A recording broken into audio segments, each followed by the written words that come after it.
அற்புதமான தீர்மானங்களை வாசித்துவிட்டு அமர்ந்திருக்கும் தம்பி ஜமாலுதீன் அவர்களுக்கு என்னுடைய பாராட்டுகளை தெரிவித்துக் கொள்கிறேன். இந்த அவங்க தீர்மானம் எழுதுனதெல்லாம் வாசிச்சுட்டு அது செயலுக்கு வரணும்னு சொன்னால் மறுபடியும் சொல்கிறேன், அடித்தளம் நமக்கு சரியாக இருக்கணும். இஸ்லாமிய இமாரத்து வேணும். இதை மனசுக்கு நல்லா வச்சுக்கிடுங்க. இஸ்லாமிய இமாரத்து, இஸ்லாமிய இப்படி ஊர் போட்டுக்கிட்டே இருக்கணும். போட்டுக்கிட்டே இதை மறந்துடவே கூடாது. வந்துச்சுனாக்கா இஸ்லாமிய இமாரத்தை அவன் முதுகில் அடிக்கி, வரதட்சணை வாங்கினான்னாக்கா அவன் முதுகில் அடிக்கி, தவறு செஞ்சான்னாக்கா முதுகில் அடிக்கும், பெண்களை குடும்பப்படுத்தினாலும் அடிக்கும், குடும்பத்துக்குள்ள வந்து பூந்து ஒவ்வொன்றா விசாரிக்கும் இஸ்லாமிய இமாரத். அடுத்ததாக 21 மஹல்லாக்களுக்கு 21 ஸ்டார் போட்டிருக்கிறதா அந்த இதெல்லாம் விளக்கமெல்லாம் சொன்னாங்க. அதை பேராசிரியர் ரொம்ப புகழ்ந்து பேசினாங்க. இந்த கை போட்டிருக்கிறது, ஒன்று கூடி வளம் பெறுவோம் அப்படிங்கிற ஸ்லோகத்தை எல்லாம் பெருசாக பேசினாங்க. உண்மையிலேயே ரொம்ப அறிவுபூர்வமாக சிந்திச்சு செஞ்சிருக்கிறாங்க. நீங்க 93 ஸ்டார் எப்படி போடுங்க? 96 பேர் 21 வார்டுக்கு போட்டிடுறாங்க. ஒரே ஒரு சேர்மனுக்கு 16 பேர் நிற்கலாம். இந்த அதிர எக்ஸ்பிரஸ்ல வந்து லேட்டஸ்டா போட்டிருந்தாங்க, 16 பேர் நம்ம ஊர் சேர்மனுக்கு போட்டிடுறாங்க. நான் கடைசியில் ஒரு பின்னோட்டம் போட்டேன், விளங்கிடும் அப்படின்ட்டு ஃபீட்பேக் போட்டு தான் வந்தேன். அடுத்ததாக தம்பி எஸ்எம்ஏ ஷாவுல் மீது சமூக சேவையின் அவசியம் என்ற கருத்தை 12 நிமிடங்கள் உரையாற்றுமாறு கேட்டுக்கொள்கிறேன்.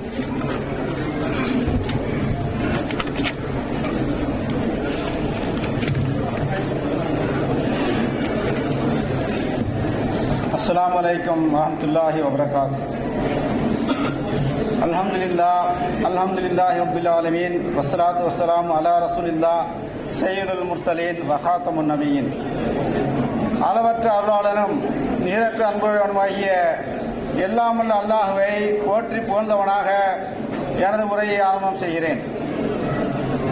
அவனுடைய அருள் இந்த உலகத்தை மேம்படுத்துவதற்காக வந்த அத்துணை நபிமார்கள் மீதும் அவர்களை பின்பற்றி வாழ்ந்த சத்திய சஹாபாக்கள், தாபீன்கள், தபா தாபீன்கள் மற்றும் இந்த சத்திய இஸ்லாத்தை நிலைநாட்டுவதற்காக தன்னுடைய உயிரையும் பொருளையும் அல்லாஹ்வுடைய பாதையிலே செலவழித்துக் கொண்டிருக்கின்றார்களே.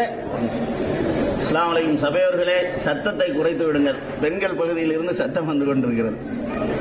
அல்லாஹ்வுடைய பாதையிலே செலவழித்துக் கொண்டிருக்கின்றார்களே, அத்தகைய நல்லடியார்கள் மீதும் குறிப்பாக இங்கே குழுமியிருக்கின்ற நம் அனைவர் மீதும் அல்லாஹ்வுடைய அருள் என்றென்றும் நிலவட்டுமாக என்று பிரார்த்தனை செய்கின்றேன்.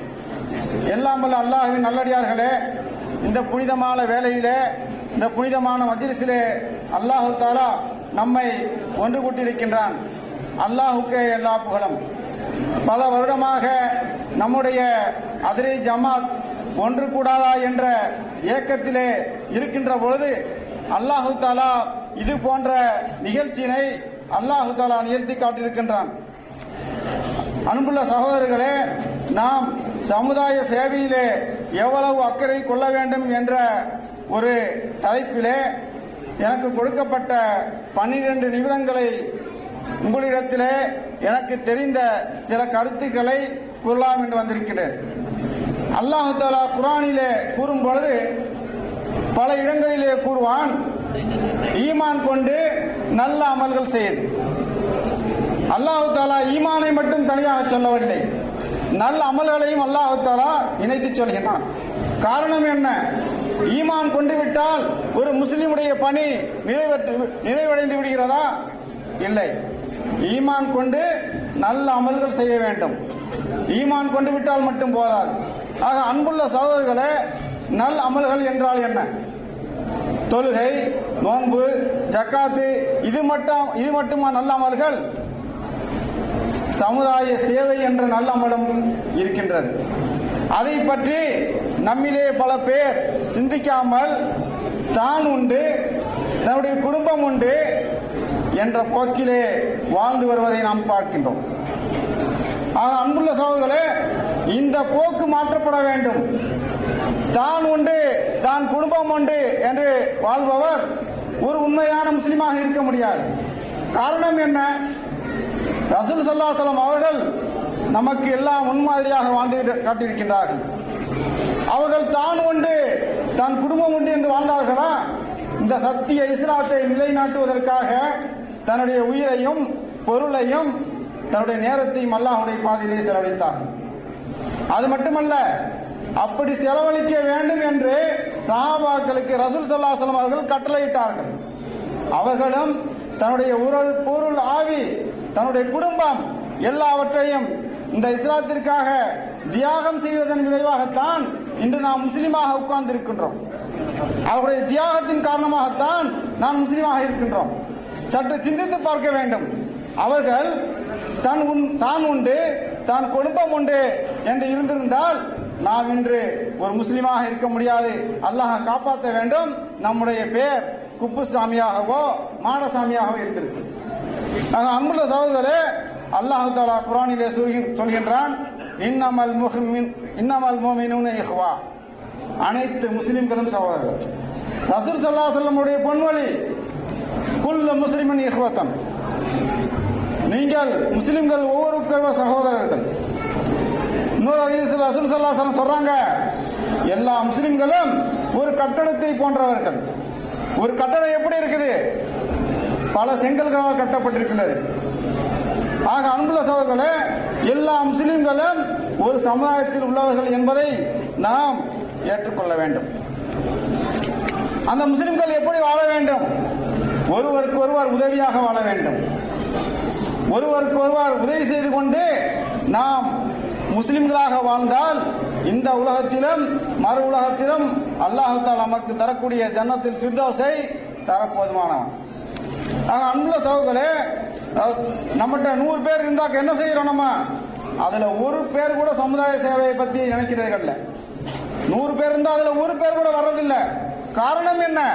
நம்முடைய சுயநலம், தான் உண்டு தன் குடும்பம் உண்டு என்ற சுயநலம் காரணமாக நாம் சமுதாய சேவையை பற்றி நினைக்காமல் நம்முடைய குடும்பம் வாழ்ந்தா போதும், நம்ம வாழ்ந்தா போதும் இருக்கிறோம்.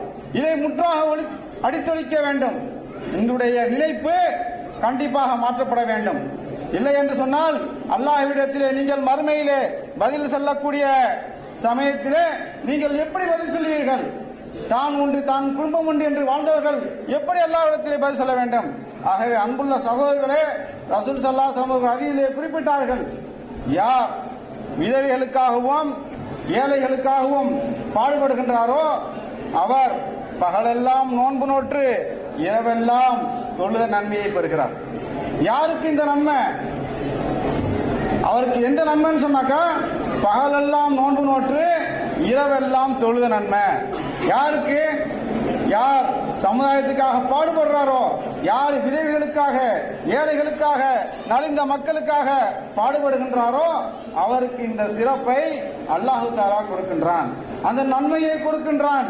அவர் தொலைவில்லை என்றாலும், அவர் சுன்னத்தான தொழுகை தொலைவில்லை என்றாலும் அந்த நோன்பு பிடிச்ச நன்மை அல்லாஹ் தஆலா கொடுக்கிறான், தொழுகை நன்மை கொடுக்கிறான். இன்னொரு ஹதீஸ்ல சொல்றாங்க, என்னன்னு சொன்னாக்கா, யார் இந்த உலகத்திலே வாழும் பொழுது ஒரு முஸ்லிமுடைய கஷ்டத்தை நீக்குகின்றாரோ அவருக்கு அல்லாஹ் தஆலா மறுமையிலே ஒரு கஷ்டத்தை நீக்குறான். இங்க பாத்தீங்கன்னா ஒரு கஷ்டத்தை, ஒரு முஸ்லிமுடைய கஷ்டத்தை நீக்கிறது ரொம்ப ஈஸி. அதே சமயம் மறுமையிலே ஒரு கஷ்டத்தை நீக்குவது சாதாரண வேலையா?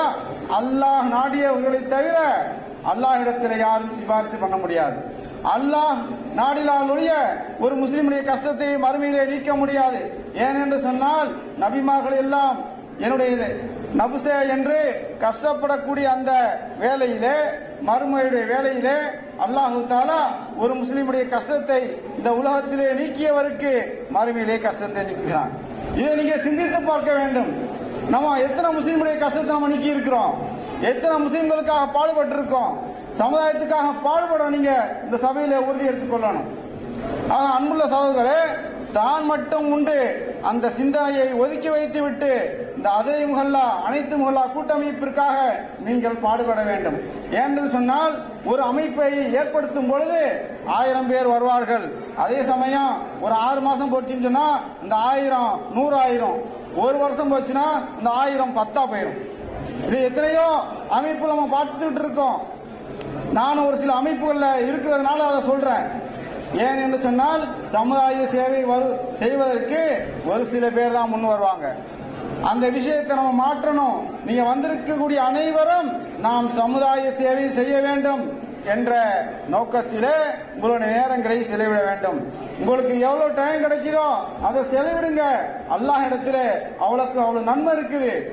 எந்த அளவு நன்மை என்று நம்ம சொல்ல முடியாது. நம்முடைய நியத்து என்ன?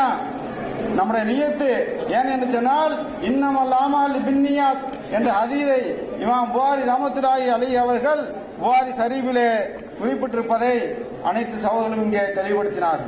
ஏனென்று சொன்னால் நம்முடைய நியத்தை பொறுத்து அல்லாஹ் தஆலா நமக்கு நன்மையை தரக்கூடியதாக இருக்கின்றான். ஆக அன்புள்ள சகோதரர்களே, சமுதாய சேவை என்பது மிக்க அவசியம். அதை நாம் ஒவ்வொருவரும் செய்ய வேண்டும். செய்து அல்லாஹ்விடத்திலே நன்மதிப்பை பெற்ற மக்களாக எல்லாம் வல்ல அல்லாஹ் உங்களையும் என்னையும் சேர்த்து வரல வேண்டும் என்று துஆ செய்தனாகவும், எல்லாம் வல்ல அல்லாஹ் இதை போன்று நாம் அனைவரையும் அந்த மறுமை நாளிலே சொர்க்கத்திலே அனைவரையும் ஒன்று சேர்க்க வேண்டுமாய் துஆ செய்தவனாக எனது சிறிய உரையை முடித்துக் கொள்கிறேன். வாஹிர் தவானா அல்ஹம்துலில்லாஹி ஆலமீன். அஸ்ஸலாமு அலைக்கும் வரஹ்மத்துல்லாஹி வபரகாத்துஹு.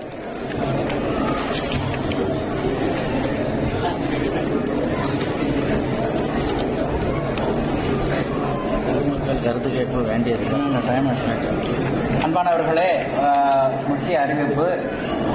நமக்கு இந்த அமர்வு 10 மணி வரைக்கும் என்று வரையறை செய்யப்பட்டிருப்பதால் இன்னும் ஒரு 15 நிமிஷத்துக்குள்ள நம்முடைய அமர்வை முடித்துக் கொள்ளக்கூடிய கட்டாயத்தில் இருக்கிறோம். கீழத்தெருவைச் சேர்ந்த தம்பி மீரா மொஹிதீன் அவர்களை இங்கு 5 நிமிடம் பேச அழைக்கிறேன்.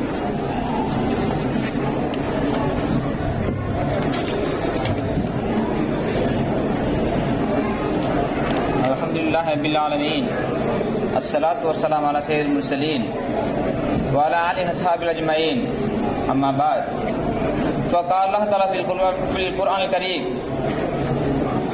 अऊज़ु बिल्लाहि मिनश शैतानिर रजीम बिस्मिल्लाहिर रहमानिर रहीम वअतसिमू बिहब्लिल्लाहि जमीआ व ला तफ़र्रक़ू वज़्कुरू निअमतल्लाहि अलैकुम इज़ कुन्तुम अअदाअन.